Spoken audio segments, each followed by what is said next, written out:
We're currently in the dead time in the NBA offseason. Free agency is over, as well as all the blockbuster trades that happened. There aren't too many big moves that can be done anymore, except maybe Rodney Hood and Jamal Crawford signing with a new team. Besides that, here are the winners and the losers of the 2018 offseason. The winners. The first winners are the Los Angeles Lakers. Whenever you get the league's best player to commit to your team for 4 seasons, you automatically win. The Lakers also signed veterans such as Lance Stephenson, Rajon Rondo, and JaVale McGee. The second winners are the Warriors. As much as you hate to hear it, you know it's true that the Warriors are one of the winners. The one position that was too weak for them was the center position, where they started Zaza Pachulia and JaVale McGee for the last 2 seasons. They were both below average, and everyone knew that. So the Warriors knew they had to get an average to above average center. But just when we thought they couldn't get better, the greatest team ever just added a top 3 center to their roster. They got DeMarcus Cousins, and they didn't lose any of the big 4. And to me, that's an automatic W for the Warriors. Third, we have the Oklahoma City Thunder. By the end of the 2017 season, you could have asked just about any NBA fan and they would have told you that Paul George would join the Lakers before the 2019 season. And here we are, a month before the season starts, and Paul George just signed a 4-year max deal to stay with the Thunder. The Thunder also picked up Nerlens Noel in free agency. Noel is a backup center who was a top 10 pick in 2013, but he has not really lived up to the hype. Even though he's not as good as people expected, he is a solid backup and will help the Thunder. Dennis Schroeder also joined the Thunder this offseason, giving them a solid backup point guard and some more inefficient scoring. Now, the only way to help the Thunder is to get rid of their head coach. The fourth W goes to all Eastern Conference playoff teams. They won't have to inevitably lose to LeBron anymore. This W is more towards the contending teams of Toronto, Boston, and Philly, but especially Toronto. Also, Kawhi may not leave Toronto if they make the finals this season, so maybe Canadians can finally be happy with their NBA team. And last but not least, we have the Indiana Pacers.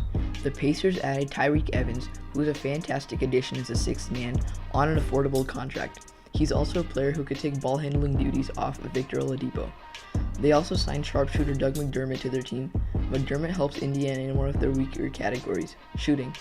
The Pacers also drafted Aaron Holiday, who was an underrated prospect going into this year's draft.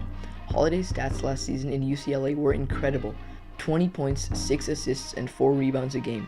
Also, the Pacers' backup center situation was improved with the addition of Kyla Quinn from New York. The losers. The first loser is the Cleveland Cavaliers.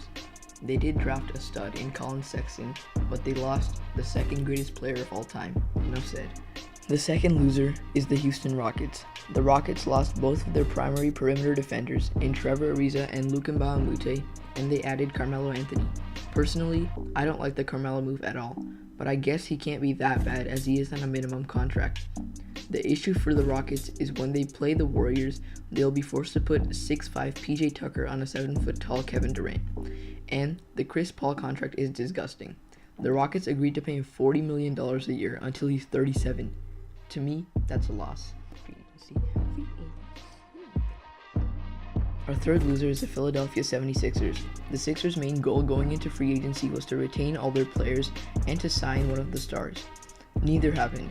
They struck out on LeBron James, Paul George, and Kawhi Leonard, and they lost Marco Bellinelli and Ersan Ilyasova. The losses may not look bad on paper, but Ilyasova and Bellinelli's shooting really helped the Sixers make their playoff run, and more importantly, they hid Ben Simmons' lack of a jump shot. Also, in the draft, the Sixers chose Mikal Bridges, one of the best shooters coming into the league, and then traded him for Zaire Smith, who broke his foot and will be sidelined for a few months at least. The problem I had with the trade was that Mikal had a great jump shot and was a really good perimeter defender. 2 things that the Sixers don't have too much of. The fourth loser is the Atlanta Hawks. The Hawks took a low-key L this offseason by trading away Luka Doncic for Trae Young in the draft. Luka Doncic is the one player in the draft who will definitely be a solid player at worst in his career. If he does fulfill his potential, we could be seeing a future MVP. Trae Young, on the other hand, is about as hit or miss as it gets. He needs his playstyle to translate to the NBA, because if it doesn't, he's going to be out of the league before he's 30. If it does, we can see a maybe 5-time All-Star with a few All-NBA selections. Overall, I think Luka was a much better prospect, but that's just my opinion. Also, I wasn't a fan of the Dennis Schroeder trade at all. The Hawks only got Justin Anderson and a 2022 first rounder.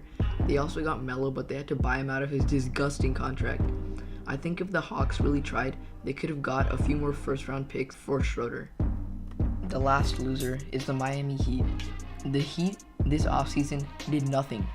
Zero. Nothing. Not one trade. They didn't draft a single player. They didn't sign or waive a single player.